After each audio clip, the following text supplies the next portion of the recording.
Chapter 1. Outside. No room. Full up. He banged the door in my face. That was the final blow.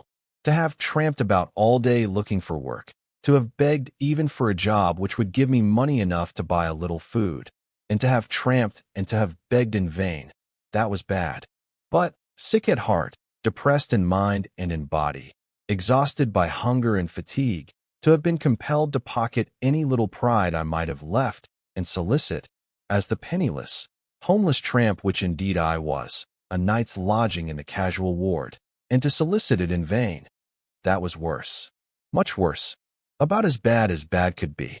I stared, stupidly, at the door which had just been banged in my face. I could scarcely believe that the thing was possible. I had hardly expected to figure as a tramp. But, supposing it conceivable that I could become a tramp, that I should be refused admission to that abode of all ignominy, the tramp's ward, was to have attained a depth of misery of which never even in nightmares I had dreamed. As I stood wondering what I should do, a man slouched towards me out of the shadow of the wall. "Won't he let you in? He says it's full." "Says it's full, does he? That's the lay at Fulham. They always says it's full. They wants to keep the number down." I looked at the man askance. His head hung forward. His hands were in his trouser pockets. His clothes were rags. His tone was husky. "Do you mean that they say it's full when it isn't?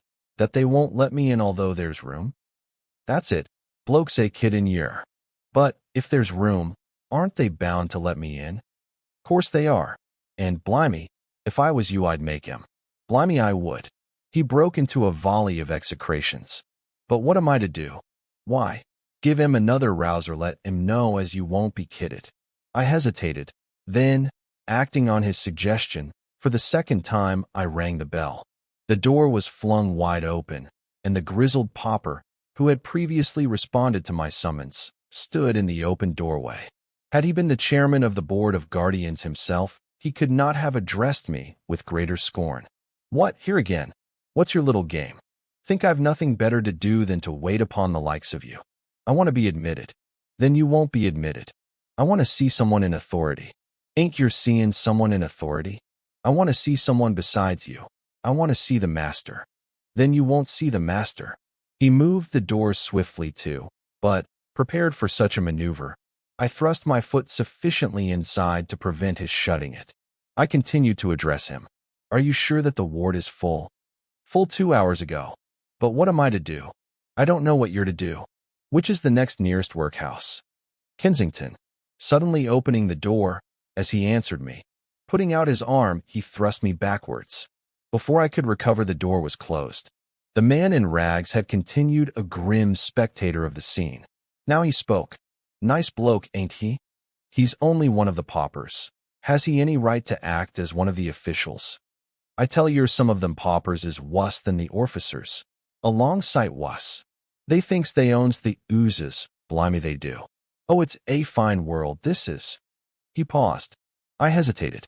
For some time, there had been a suspicion of rain in the air. Now it was commencing to fall in a fine, but soaking drizzle. It only needed that to fill my cup to overflowing. My companion was regarding me with a sort of sullen curiosity. "Ain't you got no money?" "Not a farthing." "Done much of this sort of thing?" "It's the first time I've been to a casual ward, and it doesn't seem as if I'm going to get in now." "I thought you looked as if you was a bit fresh. What are you going to do?" "How far is it to Kensington?" "Work us?"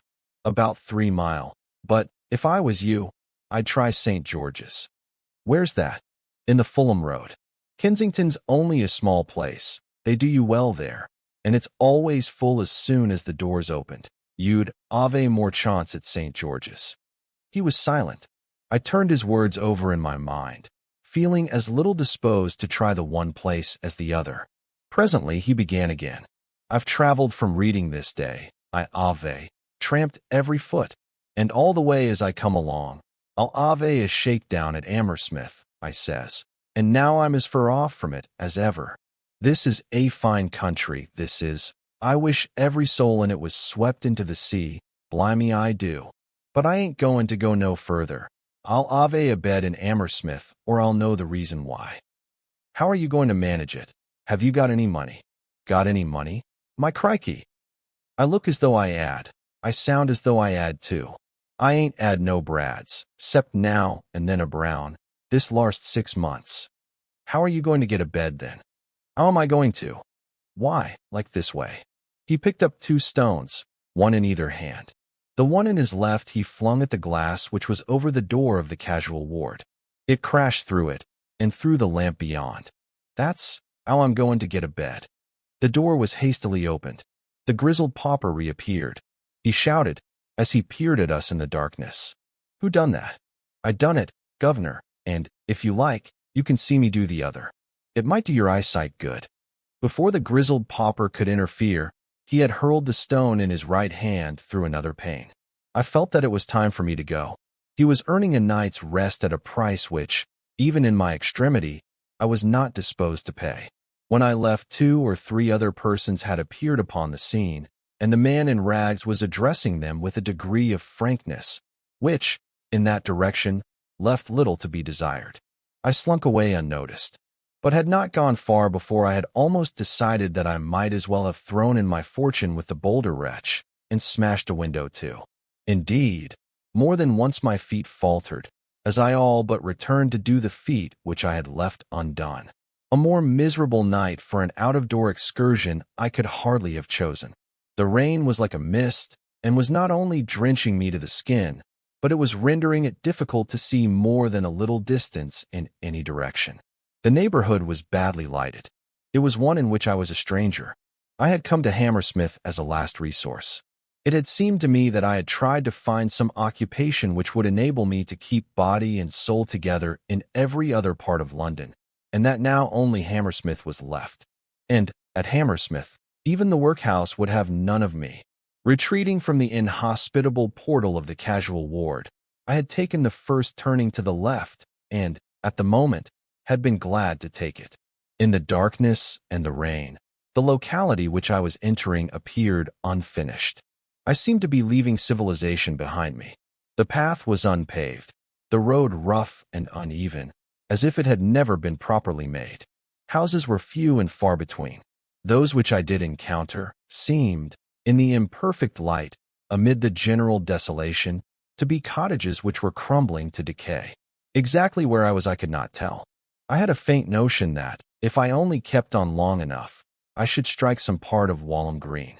How long I should have to keep on I could only guess. Not a creature seemed to be about of whom I could make inquiries. It was as if I was in a land of desolation. I suppose it was between 11 o'clock and midnight. I had not given up my quest for work till all the shops were closed, and in Hammersmith, that night, at any rate, they were not early closers. Then I had lounged about dispiritedly, wondering what was the next thing I could do.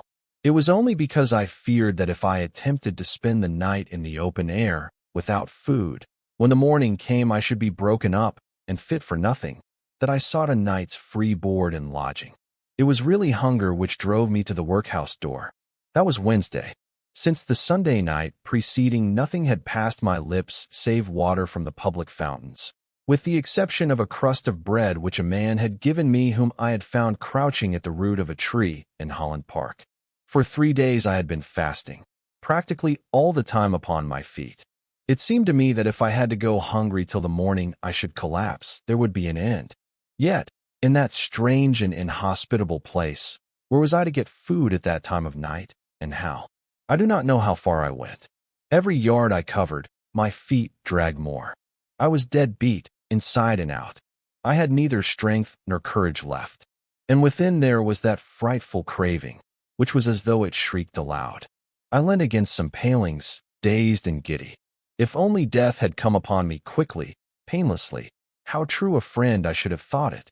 It was the agony of dying inch by inch which was so hard to bear. It was some minutes before I could collect myself sufficiently to withdraw from the support of the railings and to start afresh. I stumbled blindly over the uneven road. Once, like a drunken man, I lurched forward and fell upon my knees. Such was my backboneless state that for some seconds I remained where I was, half disposed to let things slide, accept the good the gods had sent me, and make a night of it just there. A long night, I fancy, it would have been, stretching from time unto eternity. Having regained my feet, I had gone perhaps another couple of 100 yards along the road. Heaven knows that it seemed to me just then a couple of miles, when there came over me again that overpowering giddiness which, I take it, was born of my agony of hunger. I staggered, helplessly, against a low wall which, just there, was at the side of the path. Without it I should have fallen in a heap. The attack appeared to last for hours. I suppose it was only seconds, and, when I came to myself, it was as though I had been aroused from a swoon of sleep, aroused to an extremity of pain. I exclaimed aloud, "For a loaf of bread, what wouldn't I do?" I looked about me, in a kind of frenzy. As I did so, I for the first time became conscious that behind me was a house. It was not a large one. It was one of those so-called villas which are springing up in multitudes all round London, and which are let at rentals of from £25 to £40 a year. It was detached. So far as I could see, in the imperfect light, there was not another building within 20 or 30 yards of either side of it. It was in 2 stories. There were 3 windows in the upper story. Behind each the blinds were closely drawn. The hall door was on my right. It was approached by a little wooden gate. The house itself was so close to the public road that by leaning over the wall I could have touched either of the windows on the lower floor. There were 2 of them. One of them was a bow window. The bow window was open. The bottom center sash was raised about 6 inches.